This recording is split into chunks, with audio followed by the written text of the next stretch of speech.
Fala, meu povo, dando continuidade à nossa playlist de citologia, vamos começar o estudo dos envoltórios celulares.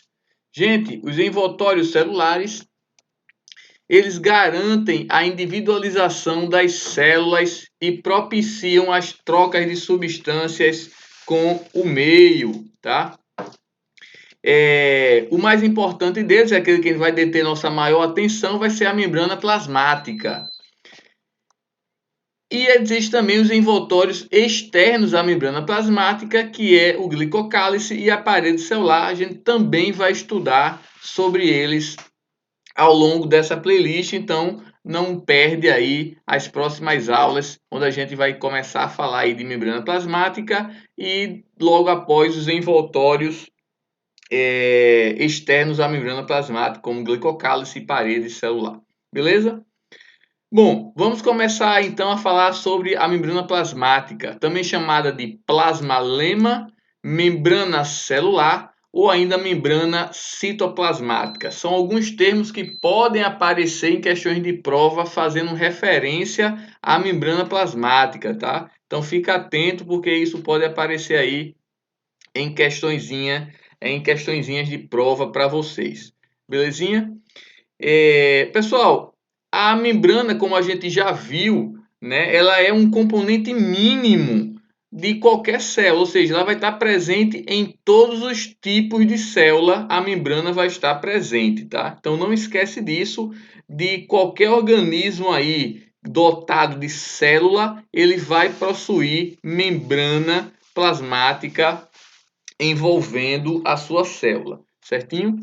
Essa membrana ela só vai ser possível de ser visualizada com microscopia eletrônica, tá? As membranas elas apresentam aí uma espessura que varia aí entre 5 a 8 nanômetros, tá? Mais ou menos. Então esse tipo de espessura a gente só consegue visualizar em microscopia eletrônica, beleza?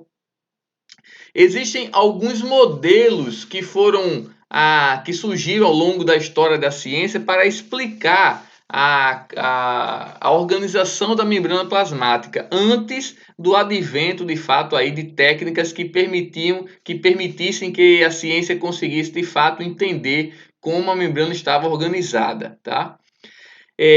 Então, antes da gente entender como a membrana estava organizada, a gente começou a entender qual era a composição dessa membrana. Então, a partir do momento que a gente entendeu como era a composição da membrana, né, fosfolipídios e proteínas, basicamente, então a ciência começou a propor modelos para organizar esses fosfolipídios e essas proteínas.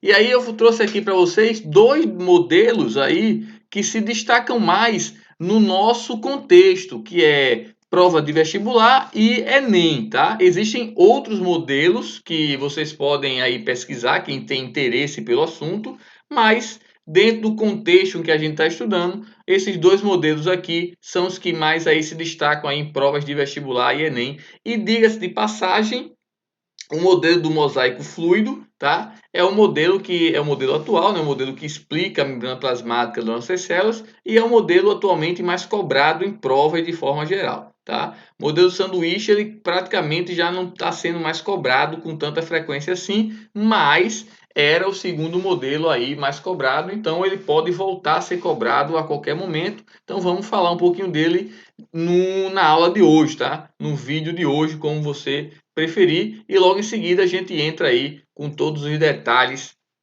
né, dando maior enfoque aí ao modelo do mosaico fluido, que é o que de fato vai explicar, né, o modelo que a gente utiliza hoje para explicar a organização e a função principal, que é a permeabilidade seletiva da nossa membrana, tá? Então vamos começar aí com o modelo sanduíche.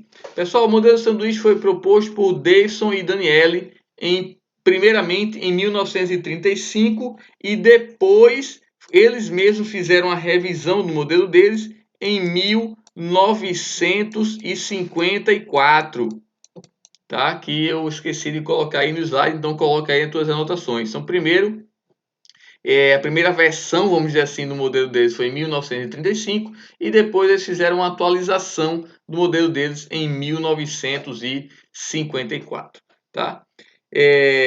Bom, então como é que estaria organizada, né, a membrana no modelo deles? Seria uma bicamada fosfolipídica entre duas camadas de proteínas. Então, é por isso que chama modelo sanduíche. Então, as proteínas seriam como se fossem o pão, tá? E a bicamada fosfolipídica seria o recheio desse pão, tá? Então, é isso que a gente entende aí, para uma forma mais fácil você entender o porquê que o modelo deles ficou conhecido como modelo sanduíche. Pessoal, em 35, a primeira versão do modelo deles, eles propuseram que as duas camadas fosfolipídicas estariam envolvidas por uma camada de proteínas, como a gente acabou de comentar, e que as cadeias polipeptídicas se dispunham, né, de forma perpendicular às moléculas dos lipídios, aos fosfolipídios, tá? Em 54, mais tarde, olha só, para você entender aqui o que eu acabei de falar, ó. Então tá aqui, ó, as proteínas, tá? E aqui, de forma perpendicular, os fosfolipídios aqui, ó, organizados de forma perpendicularmente esses modelos aqui. Então esse primeiro modelo aqui, que é esse primeiro modelo aqui de cima, né? Tá aqui, ó, seria a primeira versão deles em 1935, tá?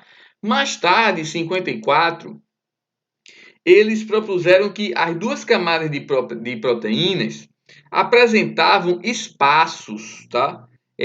Que eram esses poros aqui, ó. Então elas apresentariam esses poros aqui, ó, espaçados entre aí a bicamada aí, esses poros espaçados aí em toda a membrana, tá? E esses poros eles seriam rodeados por moléculas de proteína, tá? Que permitiriam a passagem de substâncias, tá? Para ser mais específico, esses poros seriam revestidos internamente, né, por proteínas que permitiriam a passagem de substâncias polares, tá? Então esses poros aqui, ó, permitiriam a passagem de substâncias polares, beleza? Eles permitiriam a passagem de substâncias polares através da membrana e as não polares atravessariam a bicamada diretamente. Então, as não polares atravessariam aqui, ó, a bicamada diretamente, tá? Então, é isso que é dessa forma aqui que eles teriam aí organizado o modelo deles, tá? Na sua primeira versão e depois aí na sua segunda versão em 54. Bom, mas qual o problema desse modelo, tá? De forma completa aí, admitindo aí, juntando as duas versões. Quais seriam os problemas aí com o modelo sanduíche?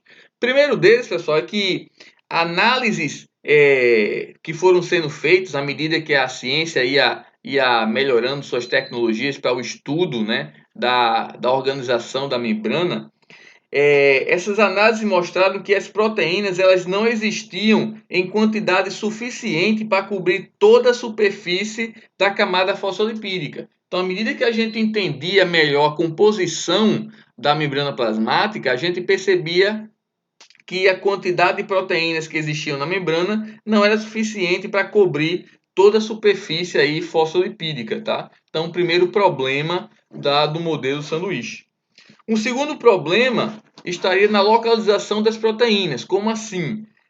As proteínas, pessoal, a gente começou a perceber que elas alteravam, ou melhor, alternavam, né, a sua posição, evidenciando um comportamento mais dinâmico na organização da membrana, diferente do que estava sendo proposto aí pelo modelo sanduíche, tá? Então, para resolver esse problema, foi proposto um novo modelo chamado modelo do mosaico fluido, tá? O mosaico fluido, que a gente vai ver no próximo vídeo. Então, vai beber uma água, dá uma descansada rápida, come alguma coisa, faz um lanche rápido. Se você já estiver com esse nível de fome, toma um café e volta para a gente continuar aí vendo o próximo modelo de membrana plasmática, que é o modelo atual, que explica melhor o funcionamento e a integridade da membrana plasmática das nossas células. Valeu, até nossa próxima aula.